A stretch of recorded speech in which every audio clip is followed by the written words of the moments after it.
नमस्कार, आप देख रहे हैं टीटीआई न्यूज। आज एक बड़ी दुख भरी खबर सुबह ही सुबह सुनने को मिली कि राष्ट्रीय लोक दल के मुखिया चौधरी अजीत सिंह अब इस दुनिया में नहीं रहे। और अधिक जानकारी के लिए इस संबंध में हमसे जुड़े हुए हैं मथुरा के पूर्व जिला पंचायत अध्यक्ष अनूप चौधरी। अनूप जी, बड़ी दुख भरी खबर है आज सुबह। जब आपने सुनी ये खबर, कब सुनी आपने ये खबर, तब आपको कैसा लगा? देखिए, बड़ा झटका लगा और ये देश के लिए बड़ी अपूरणीय क्षति है। देश ने एक सच्चे नेता को खो दिया है जिनकी पूर्ति हो ही नहीं सकती समाज के लिए। एक स्वच्छ छवि और किसान और मजदूरों के नेता थे चौधरी अजीत सिंह।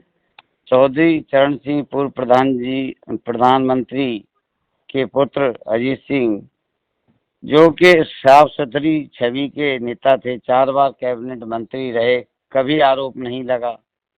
बड़ी स्वच्छ छवि, उन्होंने बड़े योग्य लीडर थे, IITians थे, विदेश में पढ़ के आए, यहाँ पे अपनी पूर्ण तरह से योगदान दिया समाज के लिए, राजनीति के लिए, और सबसे ज्यादा उन्होंने अपने शरीर को स्वस्थ रखने में कामयाबी पाई जी। उनकी उम्र के कोई भी नेता इतने स्वस्थ नहीं थे जितने वो थे। सुबह 5 बजे योगा करना, व्यायाम करना और बड़ी सादगी से जीवन यापन करना, ताम झाम कुछ नहीं, एक कुर्ता एक पाजामा, बड़ी साधारण भोजन, तो बड़ा उनका संयम जीवन था। देश को इतनी बड़ी क्षति हुई है कि इस क्षति की पूर्ति हो ही नहीं सकती।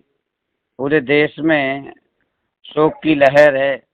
सभी पार्टियों के जो विद्वान और अच्छे नेता हैं, उन्होंने दुख जाहिर किया है इस बेहद दुखद समाचार को जानने के बाद में। सभी ने अपनी अपनी टिप्पणी दी है कि देश ने एक अच्छे सामाजिक और अच्छे नेता को खो दिया है। जी।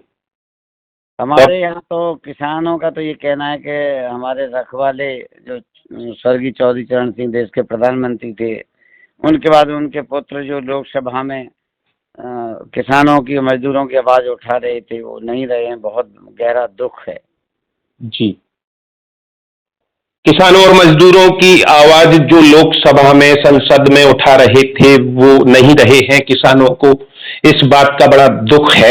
और यदि हम आपसे जाने और कुछ बहुत कुछ आप बता सकते हैं हमको कि कब उन्होंने अंतिम सांस ली, कैसे उनकी तबीयत बिगड़ी और आगे का जो अंत्येष्टि का परिदृश्य है वो क्या रहने वाला है, कौन मुखाग्नि देने वाला है? देखिए, 24 तारीख को उनकी तबीयत बिगड़ी। उनको गुड़गांव के मेदांता अस्पताल में भर्ती कराया गया।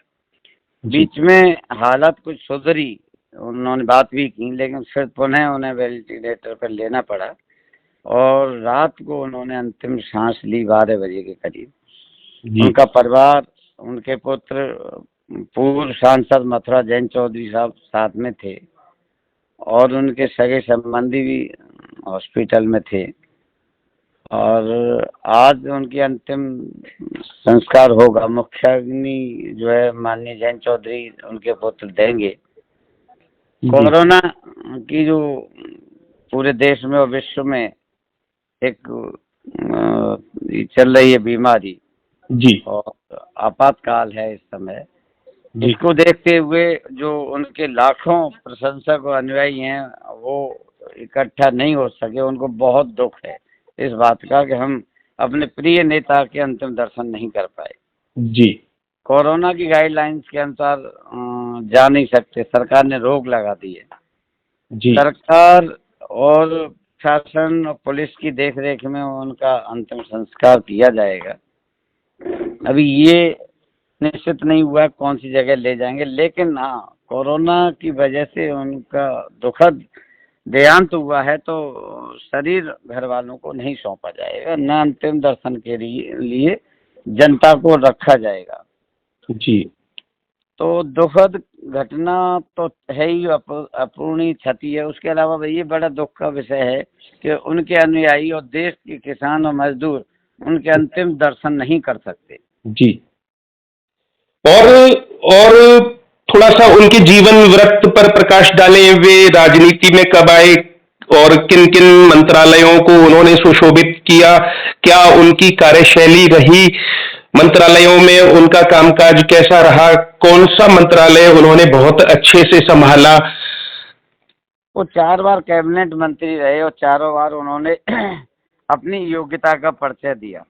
देखिए, जब वो उद्योग मंत्री, किन किन सरकारों में रहे, जिन जिन सरकारों में रहे, वो जब लोकदल की सरकार बनी, जनता दल की, जी, जनता दल की सरकार बनी, तब भी वो मंत्री रहे, कैबिनेट मंत्री। जी, अटल जी की सरकार में भी रहे, कांग्रेस में भी रहे, वो जो है विमानन मंत्री रहे, जबकि वो सबसे घाटे का विमानन मंत्रालय था। जी, नागरिक उड्डयन मंत्रालय। हाँ, उसको भी लाभ में बदल दिया, अपने योग्यता का परिचय वहाँ भी दिया। जी। और उन्होंने, सबसे बड़ी बात उनके जीवन की रही कि कभी उन पर कोई आरोप नहीं लगे और उनकी साफ सुथरी छवि जो थी वो देश के सामने आई। जी।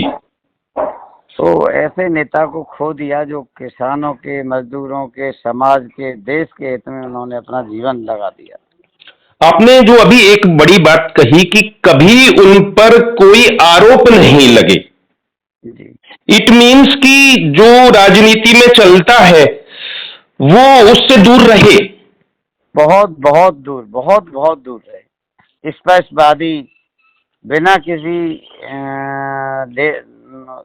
लात पात के किसी को बात कहना, अपनी बात संसद में हमेशा उठाना, किसानों के हित की बात संसद में करना, गेहूं की उचित मूल्य हो, चाहे किसी, मतलब फसल के उचित मूल्य के लिए हमेशा उन्होंने आवाज उठाई तो किसानों के लिए लड़ाई लड़ते रहे। जी।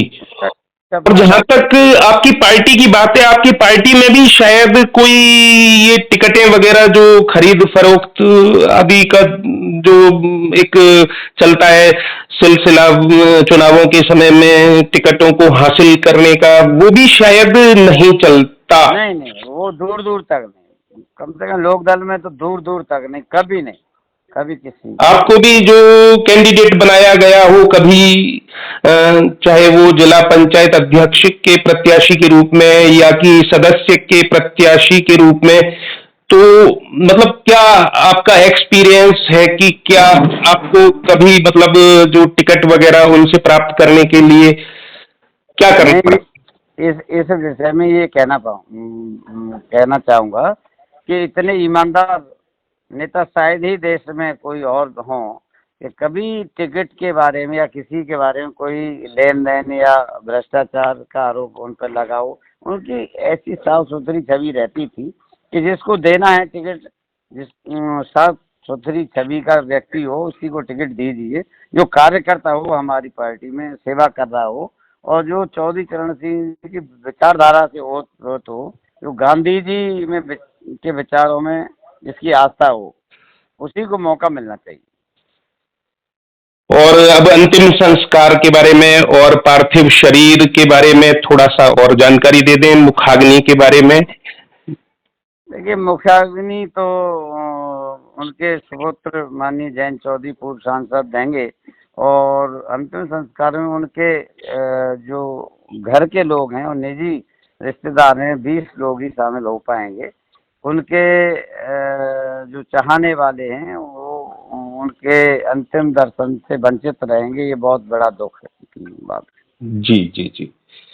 और अंतिम संस्कार दिल्ली सरकार करेगी, उनका पूर्व केंद्रीय मंत्री होने के नाते ये दायित्व दिल्ली सरकार का रहेगा। हाँ जी, हाँ। धन्यवाद आपका बहुत बहुत, अभी तक हमारे साथ रहे पूर्व जिला पंचायत अध्यक्ष मथुरा अनूप चौधरी, जिन्होंने दुख भरी खबर की जानकारी पूरी हमको दी है। चौधरी अजीत सिंह राष्ट्रीय लोकदल के मुखिया अब नहीं रहे हैं। स्वच्छ और बेदाग छवि के राजनेता चौधरी अजीत सिंह ने 12 बजे गुरुग्राम के मेदांता अस्पताल में अंतिम सांस ली। वे पिछले 24 अप्रैल से कोरोना से संक्रमित थे। बीच में उनकी स्थिति में सुधार भी हुआ, लेकिन फिर उनकी स्थिति बिगड़ गई, उनको वेंटिलेटर पर रखा गया था और आखिरकार कोरोना ने उन्हें बीती रात लिया और एक स्वच्छ बेदाग छवि के नेता देश में नहीं रहे। इसका गम हर खासो आम को है, किसानों को विशेष तौर पर है। किसानों की आवाज को वे संसद में बुलंद करते थे और देश के राजनेताओं ने उनके निधन पर गहरा शोक जताया है। प्रधानमंत्री नरेंद्र मोदी का भी शोक वक्तव्य आया है, उन्होंने गहरा शोक जताया है और पूर्व अध्यक्ष जिला पंचायत मथुरा अनूप चौधरी जी ने ये बताया है कि उनका अंतिम संस्कार दिल्ली में होगा। दिल्ली सरकार द्वारा उनका अंतिम संस्कार किया जाएगा और अंत्येष्टि में परिवार के ही अधिकतम 20 लोग सम्मिलित होंगे और अंतिम दर्शन विभिन्न माध्यमों से हो जाए तो हो जाए, अन्यथा किसानों को उनके नेता के अंतिम दर्शनों से भी